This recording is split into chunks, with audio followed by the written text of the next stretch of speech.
आज हम एक एक्साइटिंग एडवेंचर पे जा रहे हैं जो हमें सेल्स की माइक्रोस्कोपिक दुनिया में ले जाएगा। Anatomy of a cell structure 1. Cell membrane, plasma membrane structure made of a phospholipid bilayer with embedded proteins, carbohydrates, and cholesterol. Semi-permeable. Regulates the movement of substances in and out. Function. Maintains cell shape. Controls exchange of materials, nutrients, gases, waste. Contains receptors for cell communication. Cells की microscopic दुनिया में ये sales इतने छोटे होते हैं कि हम उन्हें केवल माइक्रोस्कोप से ही देख सकते हैं। जैसे ईंटों से घर बनता है, वैसे ही सेल्स छोटी छोटी बिल्डिंग ब्लॉक्स हैं जो हर लिविंग थिंग को बनाती हैं, चाहे वो पेड़ पौधे हों, जानवर हों या हम इंसान। पेड़ पौधों से लेकर जानवरों तक हर जीवित प्राणी सेल्स से बना होता है और तुमसे लेकर मुझ तक हम सब सेल्स से बने हैं और ये सेल्स ही हमें जीवित रखते हैं। सेल्स एक बस्टलिंग सिटी की तरह होती है जहां हर एक का अपना इंपॉर्टेंट काम होता है। जैसे एक शहर में हर कोई अपने अपने काम में व्यस्त होता है, वैसे ही सेल्स भी अपने अपने काम में व्यस्त रहते हैं जहां हर एक का अपना इंपॉर्टेंट काम होता है। कुछ सेल्स हमें चलने में मदद करती है, कुछ सोचने में और कुछ तो उन पेस्की जर्म्स से लड़ने में भी। कुछ सेल्स हमें चलने में मदद करती है, कुछ सोचने में और कुछ तो उन पेस्की जर्म्स से लड़ने में भी। हर सेल का अपना एक यूनिक काम होता है और कुछ तो उन पेस्की जर्म्स से लड़ने में भी। पर चाहे उनका काम कुछ भी हो, सभी सेल्स में कुछ कॉमन पार्ट्स होते हैं। पर चाहे उनका काम कुछ भी हो, सभी सेल्स में कुछ कॉमन पार्ट्स होते हैं। चलो उन्हें एक्सप्लोर करते हैं और जानते हैं कि ये पार्ट्स कैसे काम करते हैं। चलो उन्हें एक्सप्लोर करते हैं। सेल्स कैसे काम करती है, ये समझने के लिए उन्हें मिनिएचर फैक्ट्रीज की तरह इमेजिन करो। सेल्स कैसे काम करती है, ये समझने के लिए उन्हें मिनिएचर फैक्ट्रीज की तरह इमेजिन करो। हर फैक्ट्री में दीवारें होती हैं, कंट्रोल रूम होता है, वर्कर्स होते हैं और अलग अलग डिपार्टमेंट्स होते हैं जो मिलकर फैक्ट्री को स्मूथली चलाते हैं। हर फैक्ट्री में दीवारें होती हैं, कंट्रोल रूम होता है, वर्कर्स होते हैं और अलग अलग डिपार्टमेंट्स होते हैं जो मिलकर फैक्ट्री को स्मूथली चलाते हैं। सेल में इन पार्ट्स को ऑर्गेनेल्स कहते हैं और अलग अलग डिपार्टमेंट्स होते हैं जो मिलकर फैक्ट्री को स्मूथली चलाते हैं। सेल में इन पार्ट्स को ऑर्गेनेल्स कहते हैं। ये ऑर्गेनेल्स सेल्स के अंदर अलग अलग काम करते हैं, जैसे एनर्जी बनाना, वेस्ट को निकालना और बहुत कुछ। सेल में इन पार्ट्स को ऑर्गेनेल्स कहते हैं। तो अपने एक्सप्लोरर हैट्स पहनो और डाइव इन करो और जानो। अपने एक्सप्लोरर हैट्स पहनो और डाइव इन करो और जानो। एक बार सोचो जब तुमने लेगो टावर बनाया था। एक बार सोचो जब तुमने लेगो टावर बनाया था। हर लेगो ब्रिक एक सेल की तरह है, एक टाइनी यूनिट जो मिलकर कुछ अमेजिंग बनाती है। हर लेगो ब्रिक एक सेल की तरह है, एक टाइनी यूनिट जो मिलकर कुछ अमेजिंग बनाती है। और जैसे तुम्हारे लेगो टावर को अलग अलग शेप्स और साइजेस के ब्रिक्स चाहिए, एक टाइनी यूनिट जो मिलकर कुछ अमेजिंग बनाती है। और जैसे तुम्हारे लेगो टावर को अलग अलग शेप्स और साइजेस के ब्रिक्स चाहिए, वैसे ही हमारे शरीर को अलग अलग जॉब्स के लिए अलग अलग टाइप्स के सेल्स चाहिए। और जैसे तुम्हारे लेगो टावर को अलग अलग शेप्स और साइजेस के ब्रिक्स चाहिए, वैसे ही हमारे शरीर को अलग अलग जॉब्स के लिए अलग अलग टाइप्स के सेल्स चाहिए। कुछ सेल्स मसल्स बनाते हैं, कुछ नर्व्स और कुछ हमारी स्किन। वैसे ही हमारे शरीर को अलग अलग जॉब्स के लिए अलग अलग टाइप्स के सेल्स चाहिए। क्या तुम सेल के अंदर की फैसिनेटिंग दुनिया एक्सप्लोर करने के लिए तैयार हो? चलो शुरू करते हैं। क्या तुम सेल के अंदर की फैसिनेटिंग दुनिया एक्सप्लोर करने के लिए तैयार हो? चलो शुरू करते हैं। इस अद्भुत यात्रा में हम जानेंगे कि सेल्स कैसे काम करते हैं और कैसे वे हमारे जीवन का आधार बनते हैं। हर फैक्ट्री को वॉल्स की जरूरत होती है प्रोटेक्ट करने के लिए और कंट्रोल करने के लिए कि क्या अंदर बाहर जाए, है ना? ये वॉल्स फैक्ट्री के अंदर की चीजों को सुरक्षित रखते हैं और बाहर की चीजों को अंदर आने से रोकते हैं। इमेजिन करो कि अगर ये वॉल्स ना हो तो फैक्ट्री में केओस हो जाएगा। सेल के पास भी एक स्पेशल बैरियर होता है जिसे सेल मेम्ब्रेन कहते हैं। ये बैरियर सेल को बाहरी एनवायरनमेंट से अलग करता है और सेल के अंदर की चीजों को सुरक्षित रखता है। ये एक थिन, फ्लेक्सिबल स्किन की तरह है जो सेल को सराउंड करती है और गेटकीपर का काम करती है। ये मेम्ब्रेन बहुत ही डेलिकेट होती है, लेकिन इसका काम बहुत ही महत्वपूर्ण है। सेल मेम्ब्रेन बहुत पिकी होती है कि वो किसे अंदर आने दे और किसे बाहर। ये मेम्ब्रेन एक सिक्योरिटी गार्ड की तरह काम करती है, जो डिसाइड करती है कि कौन अंदर आ सकता है और कौन नहीं। ये इंपॉर्टेंट चीजों जैसे न्यूट्रिएंट्स और ऑक्सीजन को अंदर आने देती है, जो सेल के एक्टिविटीज के लिए फ्यूल का काम करते हैं।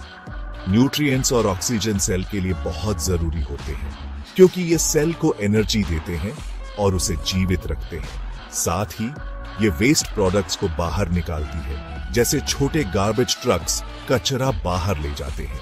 अगर ये वेस्ट प्रोडक्ट्स सेल के अंदर रह जाएं, तो सेल बीमार हो सकता है। सेल मेम्ब्रेन को एक नेट की तरह इमेजिन करो, जो बाउंसी कासल के चारों ओर होता है। ये नेट बच्चों को अंदर सुरक्षित रखता है और उन्हें बाहर गिरने से रोकता है। नेट छोटी चीजों जैसे एयर और वाटर को पास थ्रू होने देता है, पर बड़े बच्चों को अंदर ही रखता है। इसी तरह सेल मेम्ब्रेन छोटी मॉलिक्यूल्स को अंदर बाहर जाने देती है, लेकिन बड़े मॉलिक्यूल्स को रोकती है। सेल मेम्ब्रेन भी ऐसे ही काम करती है, मॉलिक्यूल्स के मूवमेंट को अंदर बाहर कंट्रोल करती है। ये मेम्ब्रेन एक फिल्टर की तरह काम करती है, जो सिर्फ जरूरी चीजों को ही अंदर आने देती है। इस प्रोसेस को, जिसमें कंट्रोल किया जाता है कि मेम्ब्रेन के अक्रॉस क्या जाए, सिलेक्टिव परमिएबिलिटी कहते हैं।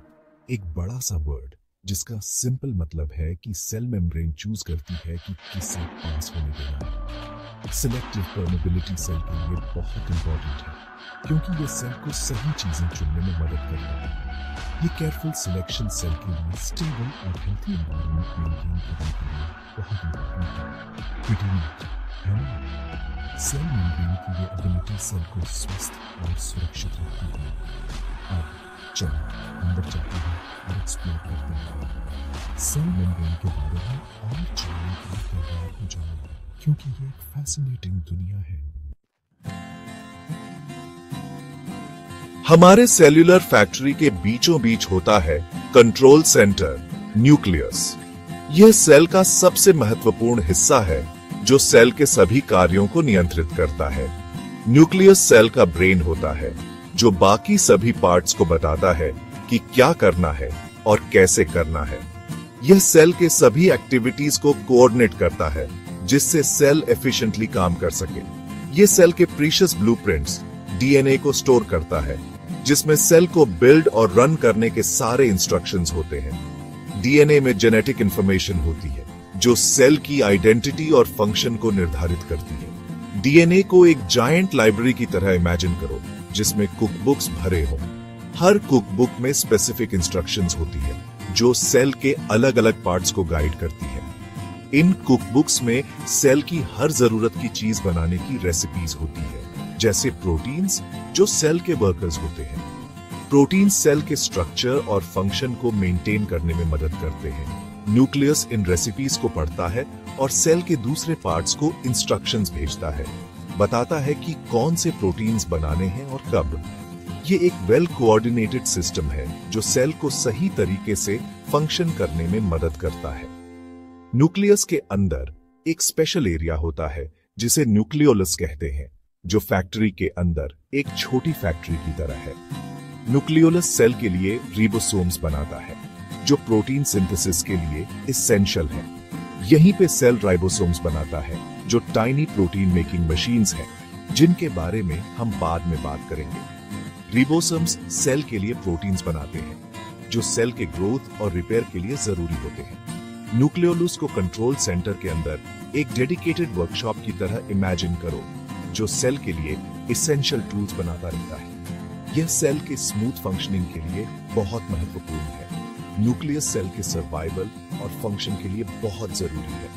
यह सेल के सभी प्रोसेसेस को रेगुलेट करता है, जिससे सेल एफिशिएंटली काम कर सके। यह सेल के ग्रोथ, डिवीजन और एक्टिविटी को कंट्रोल करता है और हमारे सेल्यूलर फैक्ट्री को स्मूथली चलाता है। न्यूक्लियस के बिना सेल अपने फंक्शंस को सही तरीके से परफॉर्म नहीं कर सकता। अब अपने हैट्स पकड़ लो, क्योंकि हम बस्लिंग साइटोप्लाज्म में एंटर करने वाले हैं। साइटोप्लाज्म सेल का डायनामिक एनवायरनमेंट है, जहां बहुत सारी एक्टिविटीज होती है।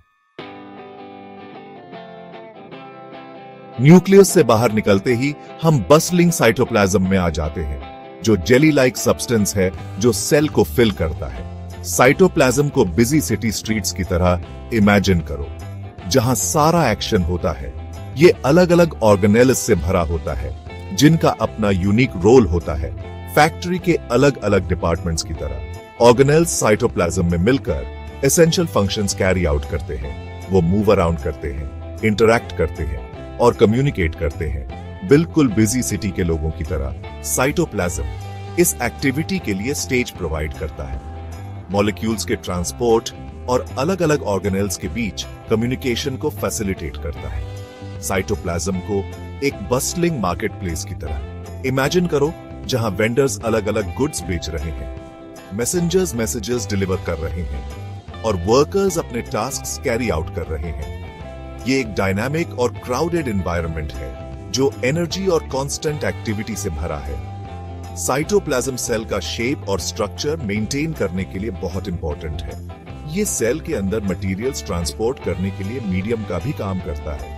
इंश्योर करता है कि हर ऑर्गेनेल को अपने फंक्शंस कैरी आउट करने के लिए जरूरी सप्लाईज मिले। इस बस्टलिंग सिटी के वर्कर्स से मिलने के लिए तैयार हो? चलो ऑर्गेनेल्स की फैसिनेटिंग दुनिया एक्सप्लोर करते हैं।